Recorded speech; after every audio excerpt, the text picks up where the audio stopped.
At exactly 3:17 a.m., my son-in-law kicked open my front door with moving men behind him. "Time's up, old man. This is my house now." Tyler Bennett stood in my hallway like he owned it, pointing at Grace's childhood photos on the wall. My dead daughter's husband. The man who'd been bleeding me dry for 18 months since the funeral. I should have been shocked, terrified maybe. Instead, I felt something I hadn't experienced since my army days. That cold, quiet calm that comes right before you destroy someone's entire world. I walked to the kitchen and started making coffee. "You might want to sit down for this conversation, Tyler," I said, measuring the grounds with steady hands. "Because what I did yesterday is going to change everything you think you know about power." But Tyler made one mistake. He never asked what I did for 30 years. Let me back up 6 months to show you how Tyler Bennett slowly convinced himself that Samuel Phillips was just a broken old man he could push around. It started small. "Hey, Sam, can I borrow $50 for gas?" Then it was 100. Then 300 for Grace's medical bills that insurance didn't cover. Except Grace had been dead for over a year. And those bills were $18,000 Tyler owed to his drug dealer, Vincent Romano. But I didn't know that yet. I just saw my daughter's widowed husband struggling, and I remembered how Grace used to light up when she talked about their future together. So I wrote the checks. "You're a good man, Sam," Tyler would say, pocketing the money. "Grace always said you were too generous for your own good." The borrowing became taking. My tools disappeared from the garage. "I needed them for a job." Tyler would shrug when I asked. Then Grace's jewelry vanished from her old room, the room I kept exactly as she left it, down to the book still open on her nightstand. "That ring was just sitting there collecting dust," Tyler said when I noticed her $12,000 engagement ring missing from the jewelry box. "Dead people don't need diamonds. I pawned it to pay rent. Dead people don't need diamonds." That's when something started shifting inside me, but I kept it buried. For Grace's memory, I told myself, don't make waves. Tyler sensed my weakness and pushed harder. He started bringing friends over without asking. Loud, crude men who tracked mud through Margaret's antique rugs and left beer bottles on Grace's piano. When I asked them to use coasters, Tyler laughed. "Relax, Granddad. It's just furniture. Grace would want me to feel comfortable here." But Grace would have thrown them all out. Grace kept house like her mother. Everything in its place, everything treated with respect. These men treated my home like a crash pad. The disrespect escalated. Tyler stopped knocking. He'd walk in at any hour, raid my refrigerator, use my shower, leave towels on the bathroom floor. When I mentioned it bothered me, he'd get that look, like I was being unreasonable. "This is basically my house anyway, Sam. Grace was your only kid, right? So when you kick the bucket, everything comes to me." He'd say it with a smile, like we were discussing the weather. My neighbor, Mrs. Henderson, started asking questions. "Sam, is everything all right over there? I see Tyler's truck here at strange hours." "Family business, Eleanor. Nothing to worry about." But I was starting to worry. Tyler's friends looked like the type of men I used to arrest when I was working military police 30 years ago. Hard faces, dead eyes, the kind who solved problems with violence. And Tyler was acting more like their leader than the grieving widower I'd been supporting. The financial bleeding got worse. Tyler discovered I had a military pension. $2,312 a month, plus disability for the shrapnel in my left knee from Somalia.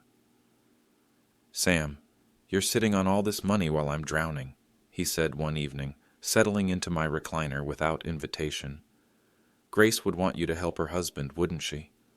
So I started giving him $800 a month. Then it became $1,200. Then Tyler suggested I sign over my power of attorney just temporarily so he could handle my affairs better. "Old guys like you shouldn't have to worry about bills and paperwork," he said. "Let me take care of everything." That's when I realized Tyler wasn't just taking advantage of my grief. He was planning something bigger. I started paying attention to details I'd been ignoring. Tyler's truck was a brand new Dodge Ram, $89,000 worth of chrome and leather, financed at $890 a month. His clothes were expensive. Designer jeans, $200 sneakers, a Rolex Submariner that cost more than most people's cars. This wasn't a struggling widower. This was a man with serious money coming from somewhere other than the construction job he claimed to have.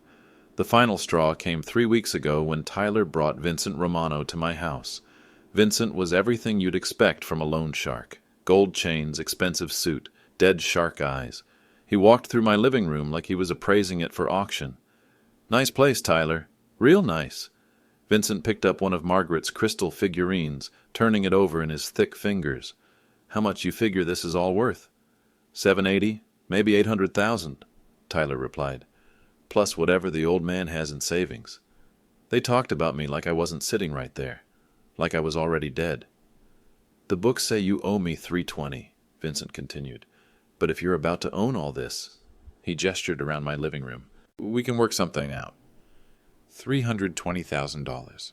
That's what Tyler owed to Vincent Romano.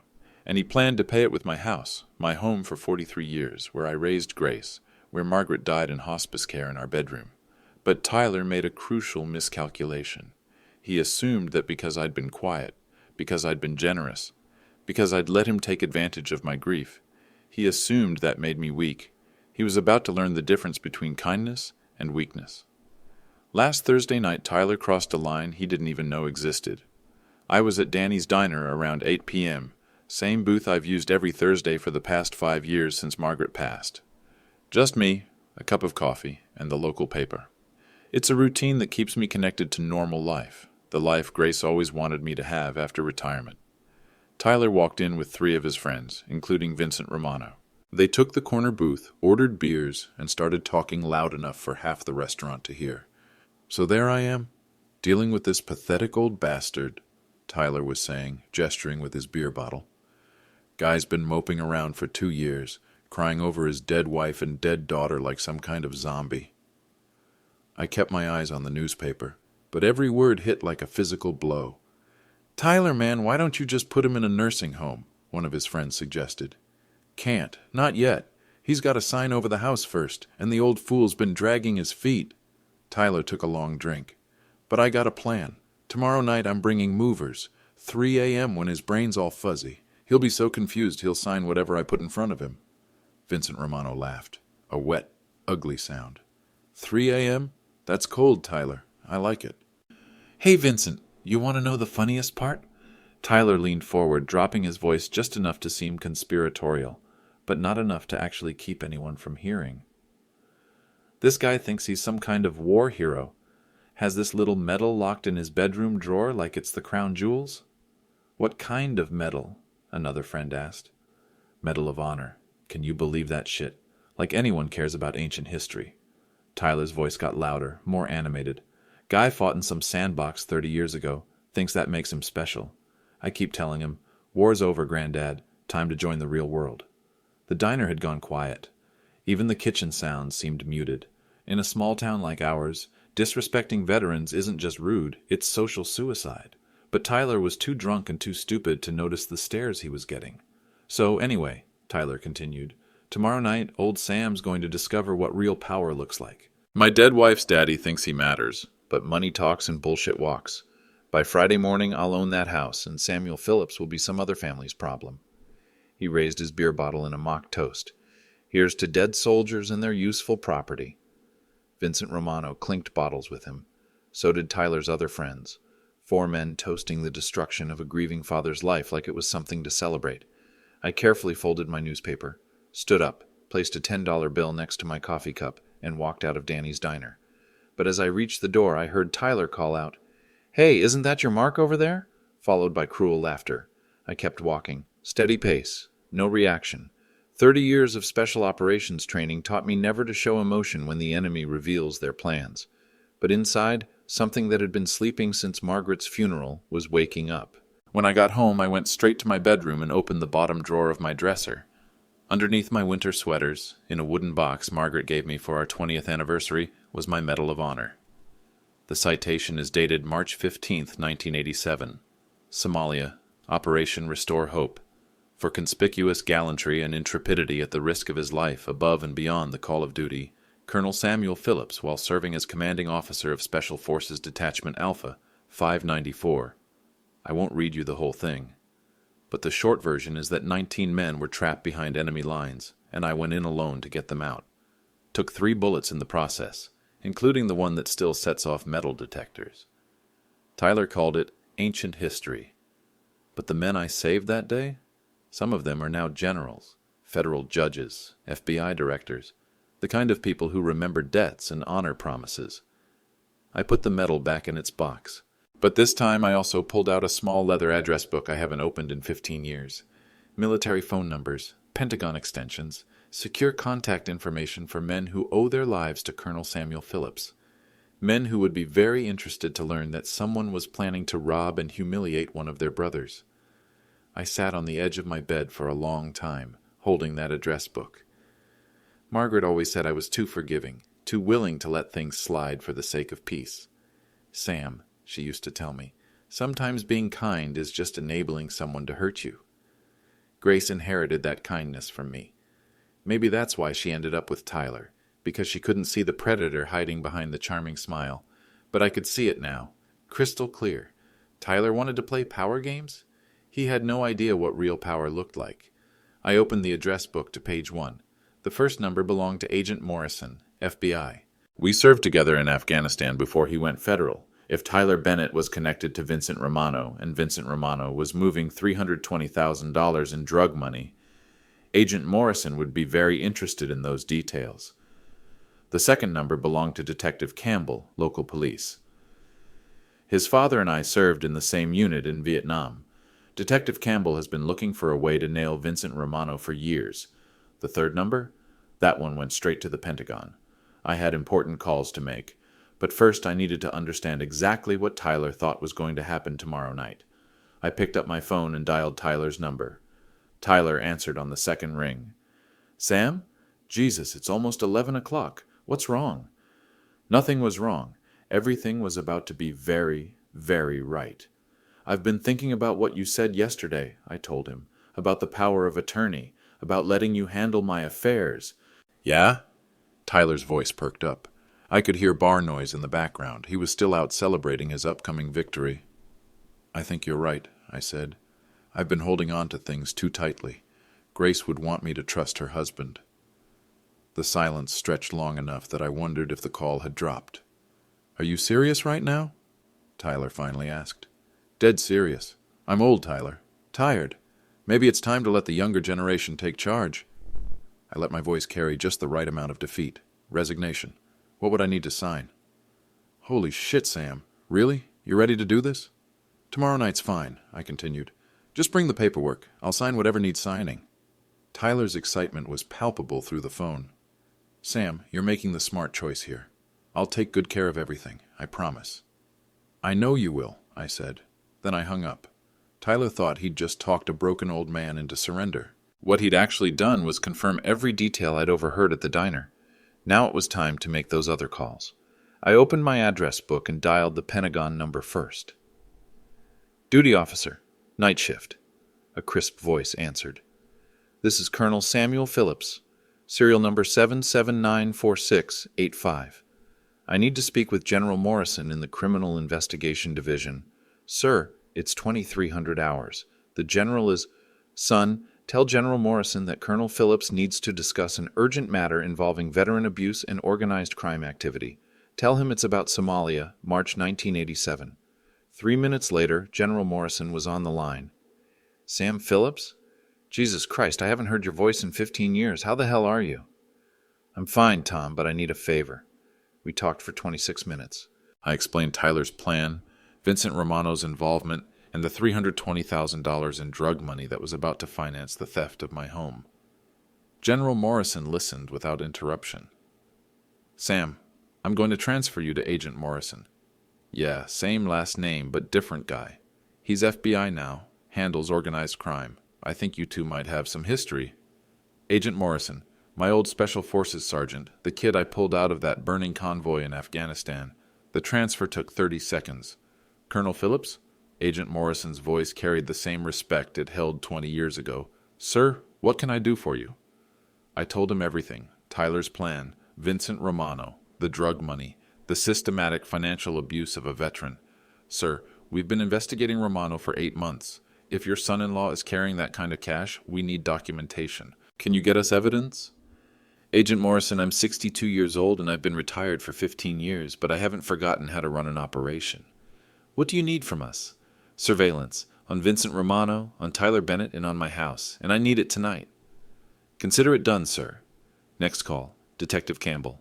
Detective Campbell answered his personal cell on the first ring. Phillips, do you know what time it is?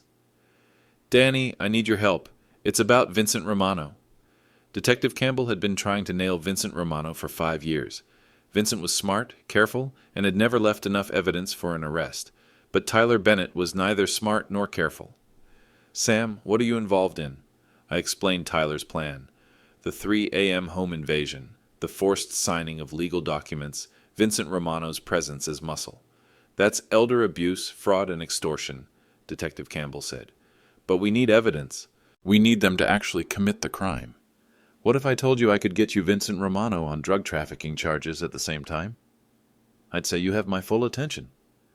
Tyler's been flashing serious money around town, money he doesn't earn from any legitimate job. Agent Morrison at the FBI thinks Tyler might be Romano's courier. If we could prove that... Danny, I'm going to let Tyler think his plan is working. I want him confident, reckless. When he shows up tomorrow night with Romano and those movers, I want every single crime documented. Sam, that's dangerous. These aren't nice people. Detective Campbell, I've been shot 3 times in service to this country. I've been decorated for valor under fire. Tyler Bennett is a punk kid with a drug habit and delusions of grandeur. I could hear Detective Campbell thinking, what do you need? Surveillance, recording equipment, and backup when things go sideways tomorrow night. You got it. My final call was the most important one. I dialed the number for Judge Harrison Walsh, Military Court of Appeals. The man whose life I saved in Somalia when he was Lieutenant Walsh, 23 years old and bleeding out from shrapnel wounds. Sam Phillips, Judge Walsh said, recognizing my voice immediately. To what do I owe this unexpected pleasure? Harrison, I need an emergency restraining order and property protection injunction. Tonight. Sam, it's almost midnight. A veteran is about to be robbed by organized crime figures. His deceased daughter's husband is planning to steal his home using fraudulent documentation and physical intimidation. Judge Walsh was quiet for a long moment. Fax me the details. You'll have your injunction within the hour. When I hung up that last call, I felt something I hadn't experienced since Margaret died. Purpose. Colonel Samuel Phillips was reporting for duty. Friday morning at exactly 8:30 a.m., Tyler's carefully planned world started falling apart, and he had no idea why. I was drinking coffee in my kitchen when my phone rang. Tyler's voice came through the speaker, high and tight with confusion. Sam, what the hell did you do? I took a slow sip of coffee before answering. Good morning, Tyler. How did you sleep? Cut the bullshit. My bank account's frozen. The bank manager says there's some kind of federal investigation order. What did you tell them? Federal investigation order. Agent Morrison worked fast. I don't understand, I said, letting confusion color my voice. Why would your bank account have anything to do with me? Because someone's been asking questions about where I get my money, Tyler's voice cracked with stress. The manager mentioned your name specifically, said someone called with concerns about elder abuse. That would be Detective Campbell, also working fast. Tyler, I don't know anything about elder abuse. Are you in some kind of trouble? The silence stretched long enough for me to hear Tyler breathing hard through the phone. Sam, I need to come over. We need to talk. Of course, this is your home too. But Tyler wasn't coming alone. Through my front window, I watched him pull into the driveway at 9:15, with Vincent Romano in the passenger seat and 2 men I didn't recognize in the back. This wasn't a conversation. This was intimidation. I opened the door before they could knock. Good morning, Vincent, I said pleasantly. I don't believe we've been properly introduced. Vincent Romano looked exactly like what he was, a predator who'd gotten soft from too many easy meals. Expensive clothes couldn't hide the prison tattoos on his knuckles or the dead calculation in his eyes. Mr. Phillips, Vincent said, extending a hand I didn't take. Tyler's told me so much about you. All good things, I hope? Vincent smiled without warmth. He says you're a reasonable man, smart enough to know when it's time to stop fighting battles you can't win. I stepped aside to let them into my living room. Vincent's 2 companions took positions near the windows, professional intimidation placement. These men had done this before. Tyler seems to think there's been some misunderstanding with his bank, I said, settling into Margaret's reading chair. Something about a federal investigation. Yeah, there's been a misunderstanding, all right, Tyler snapped. Someone's been spreading lies about me, making it sound like I'm stealing from you or something. Are you? The question hung in the air like smoke. Tyler's face went red, then white. What the hell is that supposed to mean? It's a simple question, Tyler. Are you stealing from me? Vincent Romano raised a hand before Tyler could answer. Mr. Phillips, let's keep this civil. Tyler owes me money, a considerable amount, and he assures me you're willing to help family in times of need. How much money? $320,000. I let that number settle. That's interesting. My house is worth $780,000. Tyler's inheritance when I die would cover your loan and leave him with almost $500,000 profit. Vincent nodded appreciatively. You're a businessman, I respect that. But there's a problem with your plan. What problem? Tyler demanded. I reached into my shirt pocket and pulled out a folded document. Judge Walsh had worked through the night. This is a federal protection order, issued at 2:47 a.m. this morning by the Military Appeals Court. I unfolded the paper slowly, letting them see the official seals. It places this property under federal protection pending investigation of veteran abuse. Vincent Romano's confident expression flickered. What the hell does that mean? Tyler asked.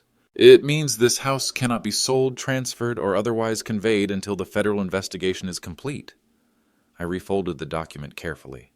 It also means any attempt to coerce, threaten, or intimidate a protected veteran is now a federal crime. The room went dead quiet. Tyler, Vincent said quietly, you didn't mention any federal complications. Because there weren't any. Tyler's voice hit a desperate pitch. Sam, what investigation? What did you tell them? I told them the truth. I stood up, and something in my posture made Vincent's men shift nervously. I told them my deceased daughter's husband was planning to rob me using fraudulent documents and physical intimidation. That's not... I told them you owe $320,000 to a known criminal organization. Vincent Romano's face went stone cold. Careful, old man. I told them you've been systematically draining my finances for 18 months while telling your friends I was a pathetic old bastard who didn't deserve respect.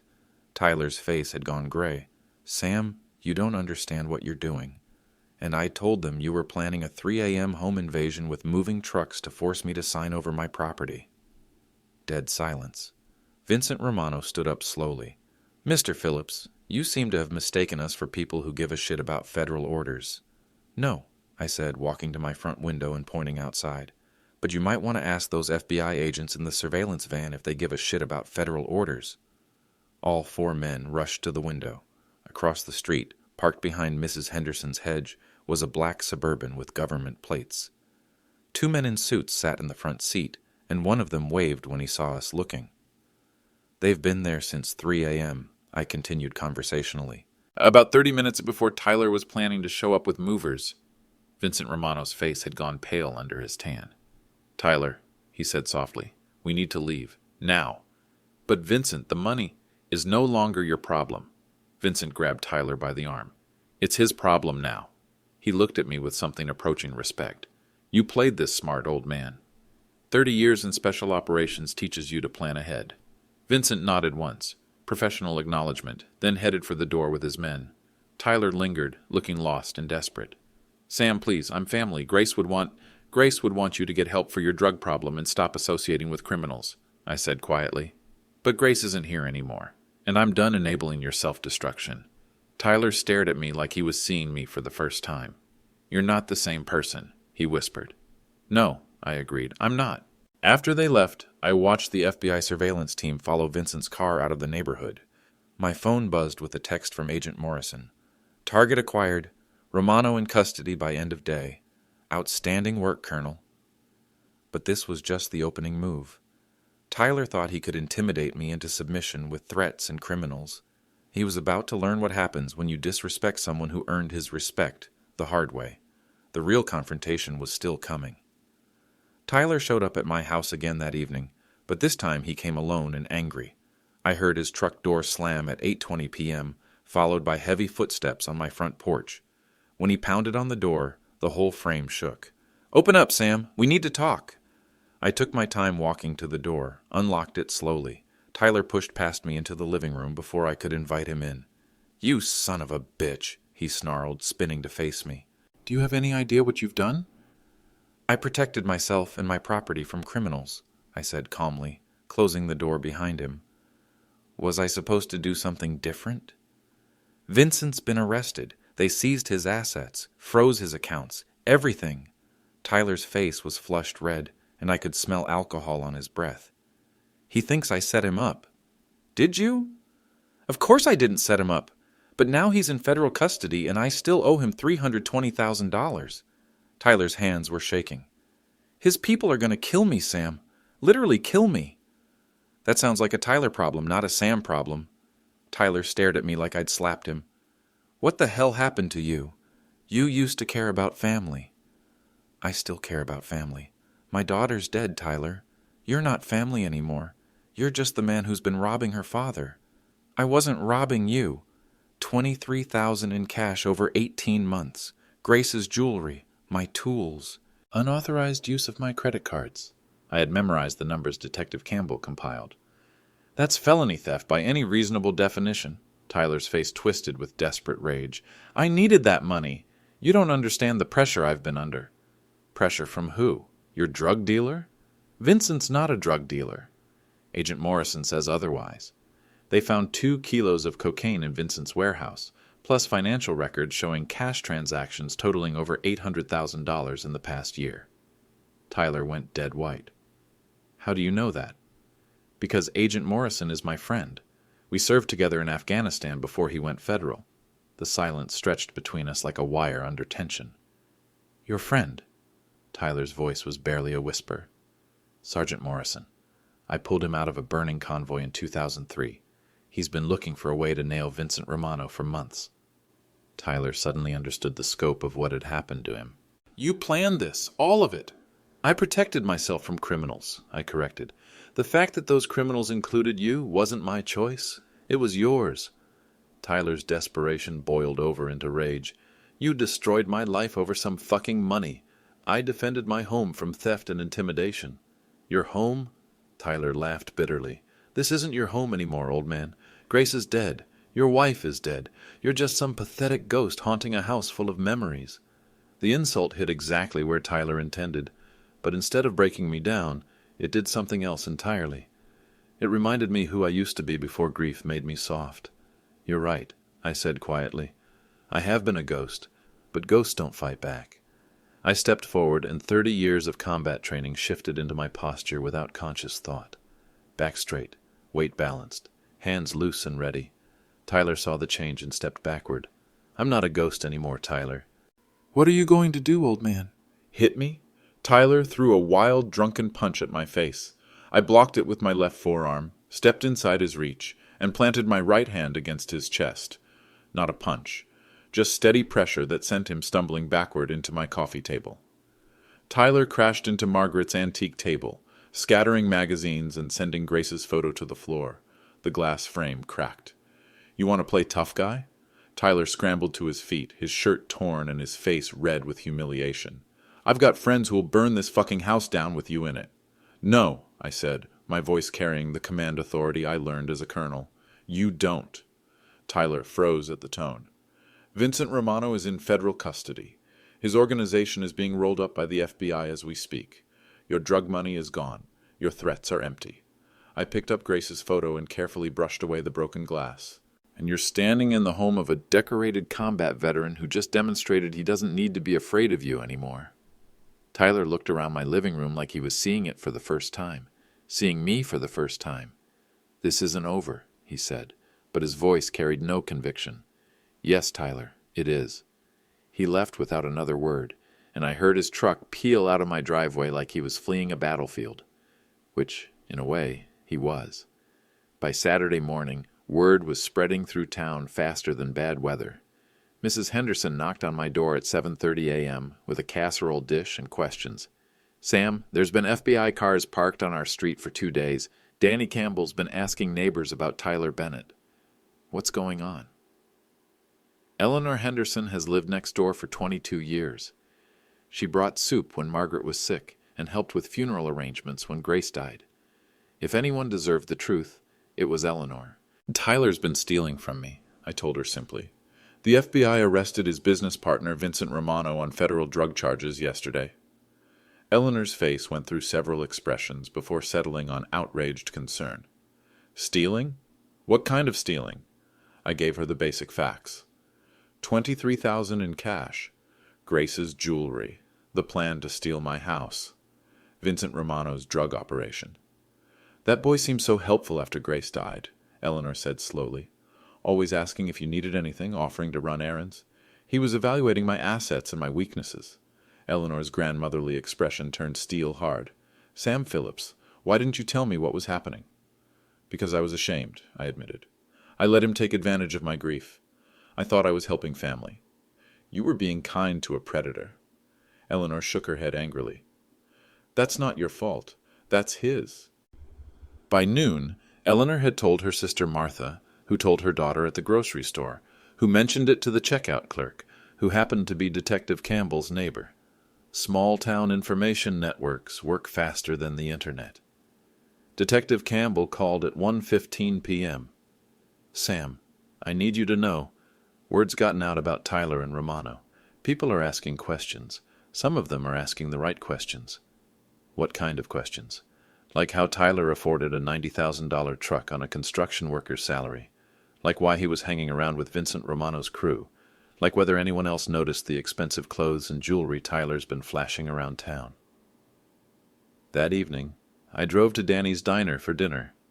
Same booth I've used every Thursday, except tonight was Saturday, and I wanted to see how the town was processing what they'd learned. I got my answer before I finished ordering coffee. Sam Phillips, Martha Henderson, Eleanor's sister, called out from across the restaurant. You come sit with us right now. Martha was holding court at a corner table with 5 other women I recognized from church and the grocery store. Local opinion makers all. We've been hearing terrible things about that Tyler Bennett, Martha announced before I'd even sat down.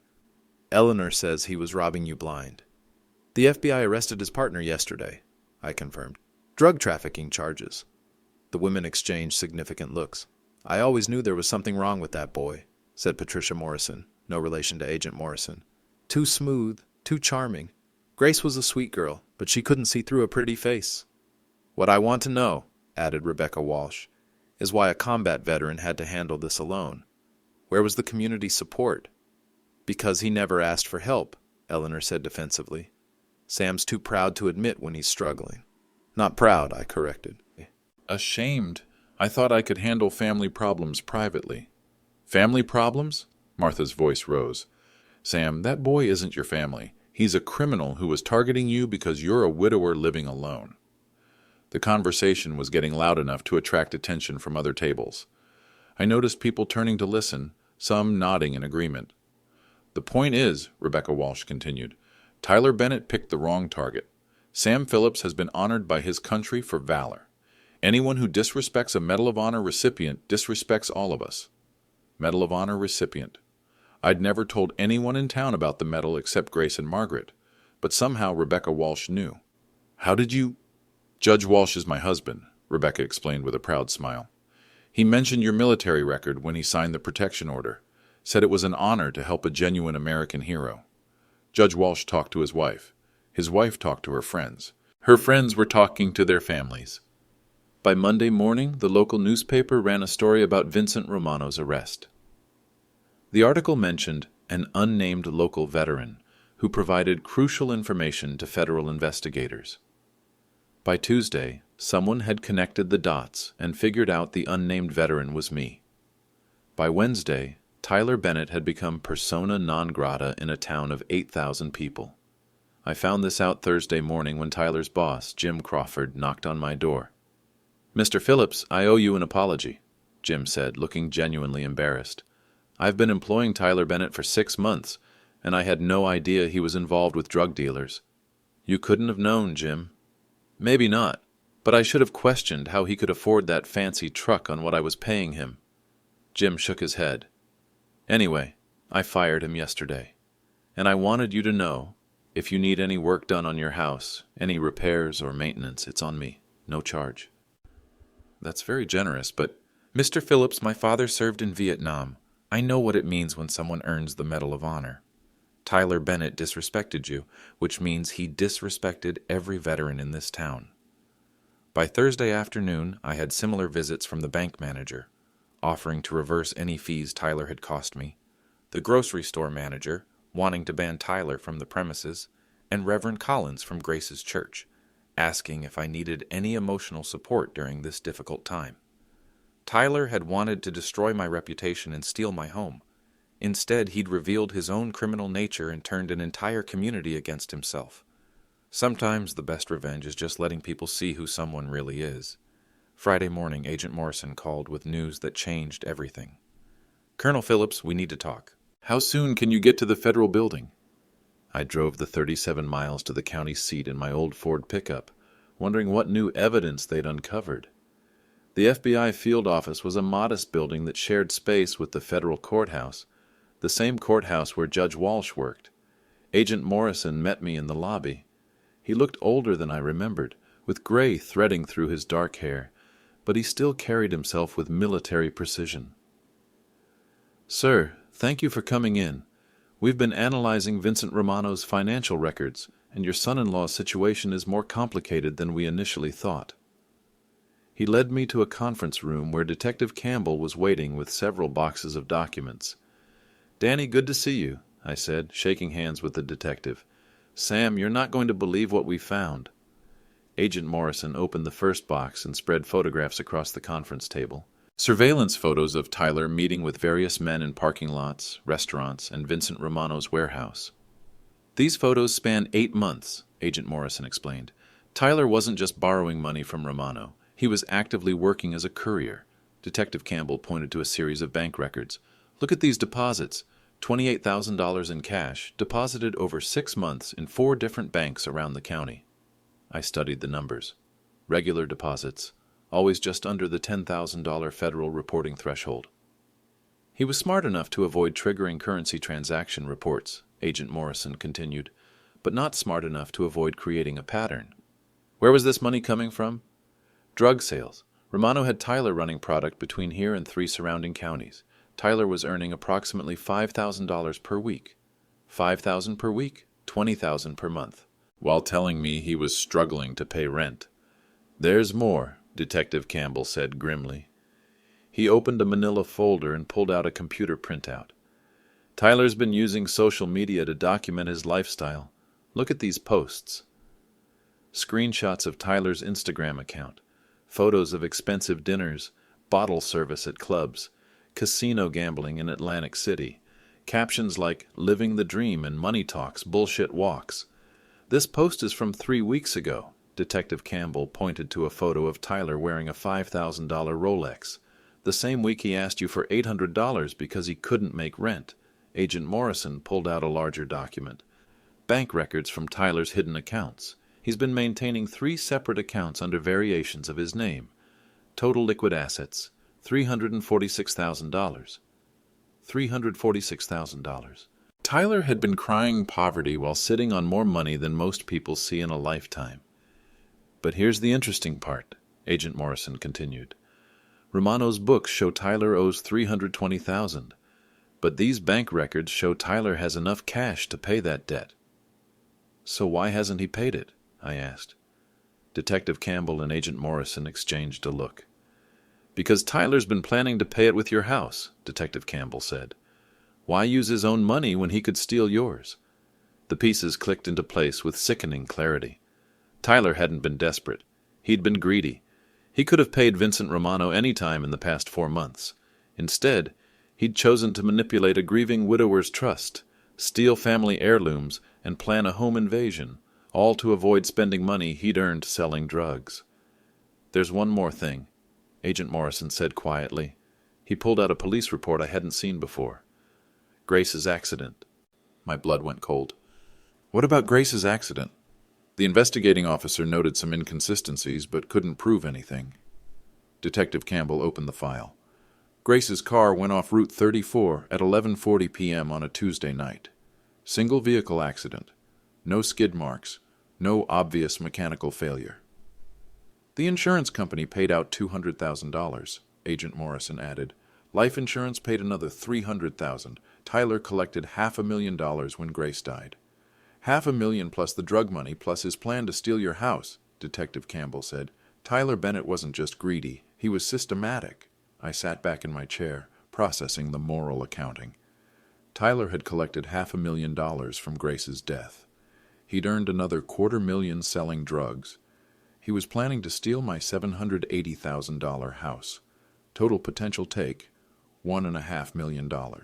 And all of it built on the death of my daughter and the systematic abuse of her father.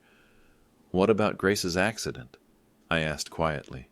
Still officially accidental, Detective Campbell said. But we're reopening the investigation based on new evidence about Tyler's financial situation and criminal associations. Agent Morrison leaned forward. Colonel Phillips, we have enough evidence to charge Tyler with drug trafficking, money laundering, elder abuse, conspiracy to commit fraud, and attempted extortion. He's looking at 15 to 20 years in federal prison. But we need your testimony, Detective Campbell added, about the financial abuse, about the threats, about the plan to steal your house. I thought about Grace, sweet, trusting Grace, who believed the best about everyone and never imagined the man she loved was capable of such calculated cruelty. What do you need me to do? Testify before the grand jury next week, Agent Morrison said. Tell them exactly what Tyler did to you and let a jury of his peers decide what that's worth. After 30 years of service to this country, Detective Campbell added, it's time someone served you justice. I looked at the evidence spread across the table. Photos, bank records, financial statements, the complete documentation of Tyler Bennett's greed and cruelty. When do we start? Thursday morning at 11:30, I walked into Danny's diner for what Tyler Bennett thought would be a final negotiation. Tyler had called me the night before, his voice tight with desperation. Sam, we need to talk. Face to face. I know you're angry, but we can work this out. Where did you want to meet? Danny's diner, noon tomorrow. Public place, neutral ground. Just you and me, talking like family. I agreed, but Tyler's idea of just you and me apparently included Vincent Romano's cousin Eddie Romano and 2 other men I didn't recognize. They were already seated in the back corner when I arrived, trying to look casual while obviously waiting for Tyler. Tyler himself sat alone in a center booth, wearing his most expensive clothes and his most charming smile. The same smile that had fooled Grace and had fooled me for 18 months. Sam, thanks for coming.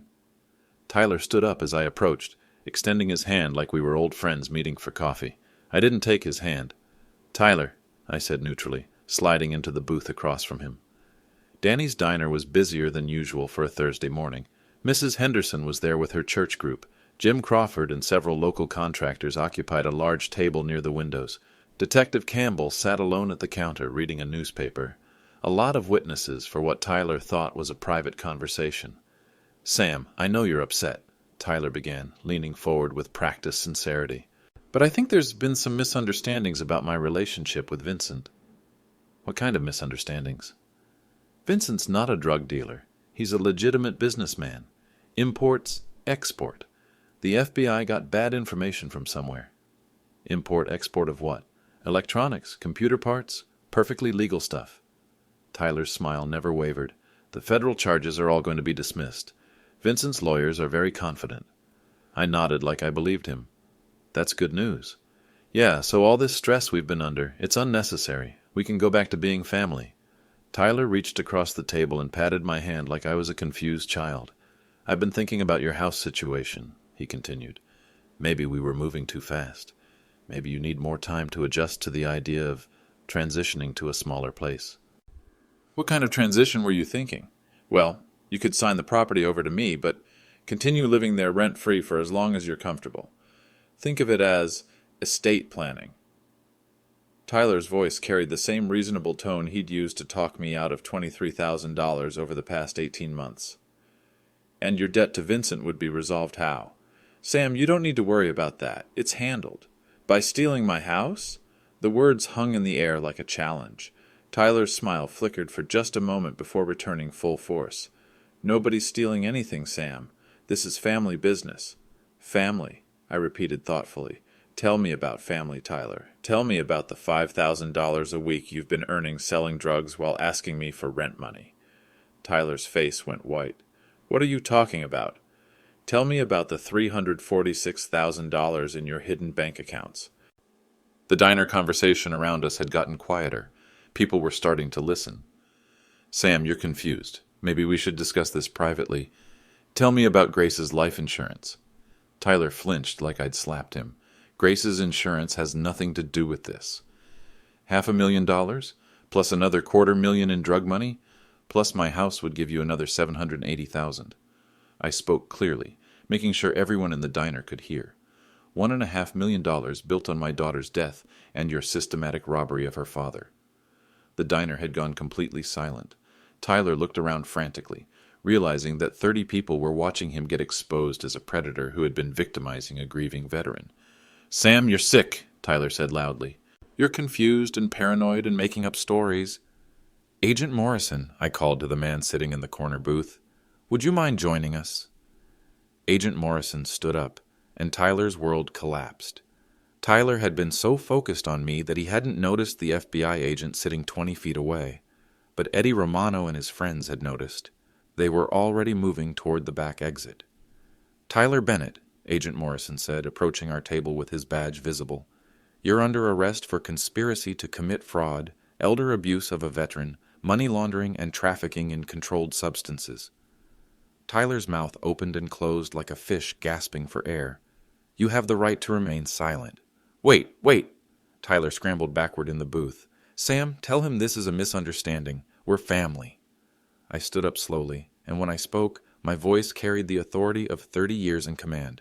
Tyler Bennett, you are not my family. You are a predator who targeted a grieving father because you thought grief made me weak. The entire diner was watching. Mrs. Henderson had her hand over her mouth in shock. Jim Crawford was shaking his head in disgust. Detective Campbell had moved closer to provide backup if needed. You stole from me systematically. You sold my dead daughter's jewelry to pay gambling debts. You planned to steal my home to avoid paying criminals with your own drug money. Tyler's face was red with humiliation and desperate rage. You don't know what you're talking about, old man. You're just some washed-up has-been living in the past. No, I said, my voice cutting through his desperation like a blade. I am Colonel Samuel Phillips, United States Army Special Forces Medal of Honor recipient, and this conversation is over. The words hit the diner like a physical force. Several people audibly gasped. Mrs. Henderson whispered, Medal of Honor, to her friend. Tyler stared at me like he was seeing me for the first time. You're nobody, he whispered, but his voice carried no conviction anymore. Agent Morrison finished reading Tyler his rights and began applying handcuffs. Mr. Bennett, you can walk out of here with dignity, or we can carry you out. Your choice. Tyler looked around the diner at 30 faces watching his complete humiliation.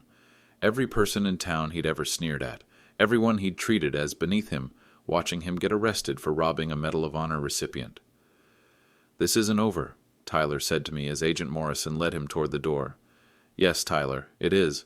Detective Campbell appeared at Tyler's other arm. We'll also be reopening the investigation into your wife's accident, based on new evidence about your financial situation. Tyler stopped dead in his tracks.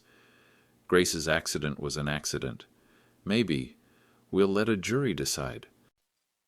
As they led Tyler past the front windows toward the police cars waiting outside, Eddie Romano and his friends were already in handcuffs beside a second FBI vehicle.